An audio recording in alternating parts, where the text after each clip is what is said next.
Всем доброй ночи. Перед вами Бастет. Или Баст. Или, как европейцы ее называют, Баста.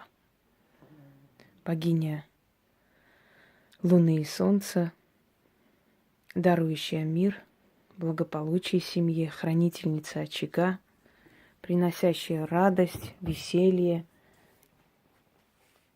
благополучие, здоровье потомкам, повышающая рождаемость в семьях, где нет детей.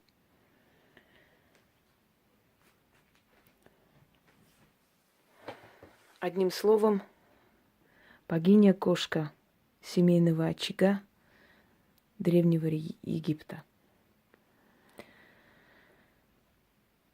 Я хочу подарить вам этот ритуал для мира в семье.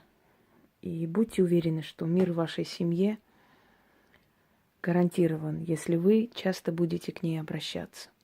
Единственное, чего нельзя хранить дома простым людям, это ее статую. Это тоже относительно. Есть люди, которым можно хранить. Если вы не чувствуете от нее опасности, то можно. Но бывает, что иногда, понимаете, божества, они капризны. Ей может что-то не понравиться, вы не знаете это божество, вы не изучали ее характер. Ей может что-то не понравиться в вашем доме, что она где-то не там стоит, что ей не такое место выделили, не такой почет к ней и так далее. И тогда может случиться беда, потому что второе воплощение богини Бастет это Сехмет, богиня войны, с головой львы. Поэтому учтите, что она как мирная кошка, так и воинствующая львица.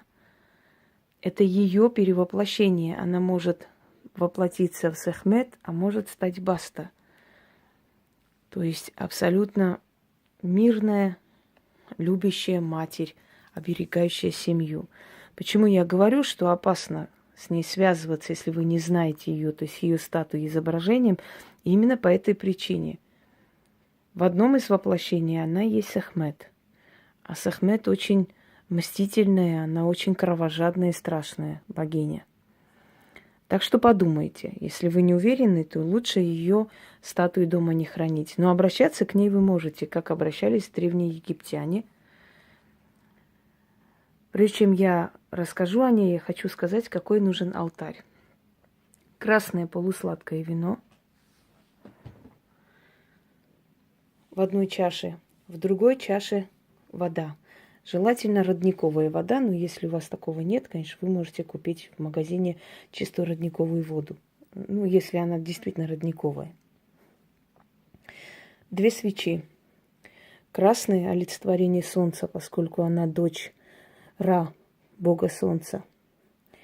И белое – олицетворение луны, Хатхор, поскольку она дочь богини Хатхор, луны. Она есть встреча Солнца и Луны, и плод их любви. Далее. Ваша фантазия, как вам позволяет, вы можете поставить пирамиду, символ Египта. Нужно будет некоторые свои украшения поставить как знак благополучия семьи. Потому что если вы призываете благополучие, это благополучие должно чем-то закреплено, понимаете? Благополучие не может прийти к бедности, благополучие должно прийти к благополучию. Вы тянете, то есть силой своих украшений, своего достатка, новые благополучия. Если у вас нет украшений из натуральных камней и золота и серебра, то лучше вообще ничего не ставьте. Здесь ее фигура, ее статуя, я ее украшаю, как и все божества украшаются у меня перед ритуалами. Еще раз повторяюсь, если вы уверены, что вы ничего лишнего ей не сделаете, то можно ее хранить. Но если у вас такая уверенность, что в какой-то момент она на что-то обидится, не обидится, то есть, что у вас все будет благополучно. Вот поэтому от греха подальше и не рискуя, лучше ее не хранить дома обычному, простому человеку. Но это, опять же, повторяюсь, это по вашему желанию. благовоние, желательно роза, жасмин, сандал. Можно еще как бы благовоние с запахом трав, запах деревьев, мира и так далее. Это фимиам, вот такой тип благовоний. Мешочек красный, желательно красный или черный. Вам нужно взять столько монет, сколько у вас членов семьи. Вот сколько людей у вас в семье есть. То есть вы считаете всю свою семью. Мать, отец, там, брат, сестра и так далее. Вот сколько у вас есть, чтобы у вас, у всей вашей родни и семьи был мир и покой между собой. Вы знаете, после такого ритуала очень много раз были случаи, когда решались семейные проблемы, там какие-то чуть ли не драки из-за наследства и так далее. Они решались благополучно. В моей семье 7. Именно близкие, родные, 7 человек. Поэтому я взяла 7 монет. Желательно монеты, чтобы были медные, то есть желтые. Но если нет, можно любые. Избегайте пятаков. Просто избегайте. Но если нет другого выхода, можно взять, но желательно именно без пятаков обойтись. Ничего не случится, но не надо бы. Давайте далее. Вот таким образом.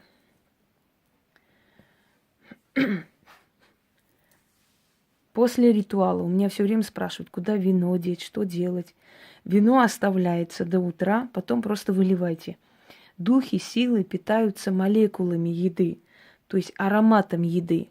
Мы когда ставим благовоние, это сила, это энергия Земли. Мы зажигаем огонь, это энергия огня вселенского, да. Значит, мы ставим камни, это энергия Земли, опять же, камни. Камни называют кости Земли. Мы ставим вино, это тоже энергия Земли. Вино делается из винограда. Это все испаряется, это все соедается, забирается. Ведь приходит к нам не божество, дорогие друзья, а посланник этого Бога. Тот, которого она отправляет к нам, чтобы он пришел и исполнил то, что мы просим. Если мы у нее просим с почетом, с уважением, и если она хочет нам в этом помочь. Поэтому вино, чтобы каждый раз я не повторяла, оставляйте до утра, а потом выливайте все. После этого ритуала вино здесь оставляется, вода должна быть выпита. Потому что, с одной стороны, она дочь Луны, а Луна – это умиротворение, спокойствие, чистота, помыслов, романтика. С другой стороны, Солнце. Солнце – агрессия, Солнце – сила, Солнце – энергия. Вот вино. С одной стороны, красный цвет солнца, то есть красная свеча. С другой стороны, бледный, светлый, белый цвет луны. Все должно быть гармонично, все должно быть со смыслом и все должно быть логично, понимаете? Не просто так, абы что-нибудь. Вот я вам и объясняю. Значит, что после делать ритуала, я вам скажу. Сначала коротко расскажу о богине Бастет. У нее 2 ипостаси. Она Бастет и Сехмет. Когда нужно принести мир в семью, она Бастет. Она добрая, ласковая кошка. Кстати, если у вас дома есть кошка, вы можете ее взять и вот несколько раз вокруг алтаря крутить. Вот так держите ее и крутите вокруг алтаря. Вот сколько у вас в семье людей, да, по количеству и монет, и людей, вот столько раз крутите против часовой стрелки кошку вашу. Значит, но кошку, не кота. В честь нее воздвигались храмы. Поклонение к ней было настолько велико, что люди боялись обидеть кошек. Кошки считались священными, и кошки мумифицировались после смерти, как члены семьи. Она была защитница кошек. Вот некоторые говорят, язычество, там вообще нелепость какая-то. Язычество, умнее язычества еще ничего не придумано. Я вам сейчас объясню. Смотрите, боги Египта с головой кошки, оберегающей кошку. Священная корова Нут то есть священная небесная корова, которая, то есть богиня неба, которая изображалась как корова. А значит, оберегать защита коров, не именно вот коров, а именно рогатых созданий, да, оберегать тех же самых антилоп и так далее. Они все относились как бы под ее покровительство. Другое божество с головой крокодила, который давал добро с помощью жрецов в ловлю крокодилов в определенный сезон, не более того. Третье божество с головой львицы, который давал возможность охотиться на больших кошек только в определенные сезоны. Это все не просто так было придумано. Это давало возможность природе не погибнуть. Все было гармонично. Не убивать ради наживы, а бояться Бога, бояться, что покровитель этих созданий может разгневаться. Понимаете? Поэтому те, которые представляют язычество какой-то там, какую-то дикость, необузданность, они очень глупые люди, потому что язычество, оно настолько мудро было устроено, что если бы мы по этим законам жили до сих пор, то природа была бы богатой, человек бы не строил свои дома возле кладбищ, прям чуть ли не впритык. Особенно подвалы в одном здании, когда дожди пошли, и там почва разрыхлилась, открылась, и упали кости в подвал на первый этаж. Потому что настолько близко к кладбищу, что подвал прямо выходит туда. Представляете, вот прям, можно сказать, на одном уровне с гробами. Вот до такой степени мы дожили, отрицая все древние, все умные, разумные законы, которые создавались тысячелетиями людьми. Пойдемте далее. Ее сын Махес, Махеш еще называют, Магас, что есть бог войны с львиной головой. Так что не такая уж она добренькая, как вы поняли. Но в определенных перевоплощениях. Вот почему я говорю. Учтите, у нее в природе есть еще и агрессия. Кошка и агрессивна. Кошка не всегда радостно встречает людей. Иногда кошка выгоняет просто гостей из дома. Особенно видели, как они, как елки, просто вот так у них шерсть дыбом встает. Это специально для того, чтобы показаться большим и страшным. Она дочь любви, Ра и Хатхор. То есть дочь Луны и Солнца. Знаете, как ее называли в Древней Персии? Михримаха или Михримах. Позже это имя стало просто как бы древним именем. Михримах. Я думаю, что многие слышали это имя, особенно из сериалов. Так вот, она есть еще и Михримаха, дочь Михра и Махы, то есть Солнца и Луны. Ее воплощение во многих культурах существует. Но греки ее сравнивают с Артемидой, богиней Солнца, ой, Луны, извиняюсь. Итак, изображается она с инструментом музыкальным, который греки называют систер. Изначальное название этого инструмента пропало, поэтому мы называем, как называли этот инструмент греки. Это мелодичная, тихая музыка, которая навевает сон. Вот именно эти все, как бы сказать, атрибуты спокойствия, любви, мира в семье и изображается с бастой. Или с той самой богиней Михримаха. Итак, начнем.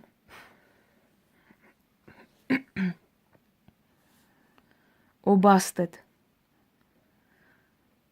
великая дочь Солнца и Луны, прекрасная Михримаха, дочь Ра и Хатхор, мать могучего Махеса, о богиня Луны и Солнца, плод их любви и радость их встречи. Ты, радость и любовь несущая, о покровительница семейного очага, славься и возрадуйся. Прими наше поклонение, о великая прекрасная Бастет Михримаха, нашу любовь и почтение. Внеси мир в мою семью, о богиня-кошка, да будет царить в моей семье любовь и радость. Щедрость солнца и мудрость луны, Да благословится мой семейный очаг твоими святыми устами и добрым сердцем твоим. О дочь Раи Хатхор, о плод их любви, о радость их встречи, великая Бастет Михримаха, богиня веселья и мирного очага, прошу твоего благословения. Да снизойдет мир и покой, любовь и радость на мой очаг. Да приумножится добро, исчезнут ссоры и слезы. О Бастет Михримаха, ты наша покровительница. О Бастет Михримаха, несущая радость и любовь, дарительница счастья и мира. Как солнце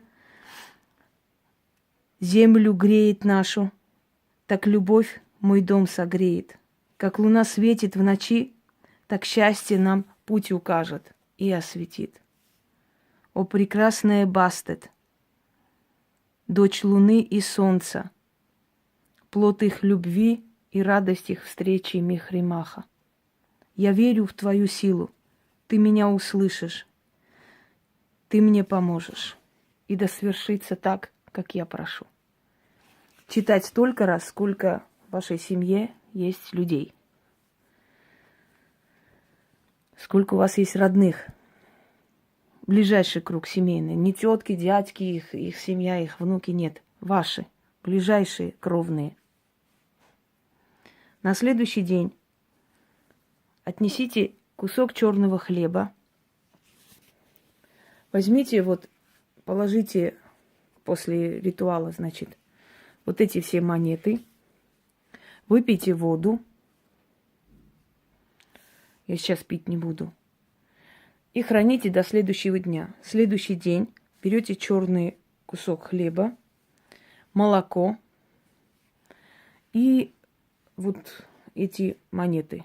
Относите под дерево, наливайте немного молока, ставите черный хлеб. Раньше кормили кошек в благодарность Басте, но вы сейчас бродячих кошек не всегда найдете. Если найдете, кормите их.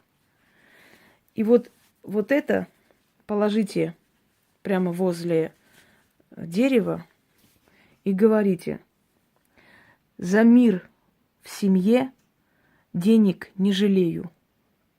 Да славится Бастет Михримаха. Отвернитесь и уходите. И через некоторое время заметите, как наступит мир в вашей семье. Этот ритуал можно делать не чаще, чем месяц. Раз в месяц. Но если прекратятся эти все ссоры, раздоры, просто ее славьте. Вот так снова поставьте вот это все. Снова начитайте и благодарите ее за то, что она вам помогла. Удачи вам и мира в семье.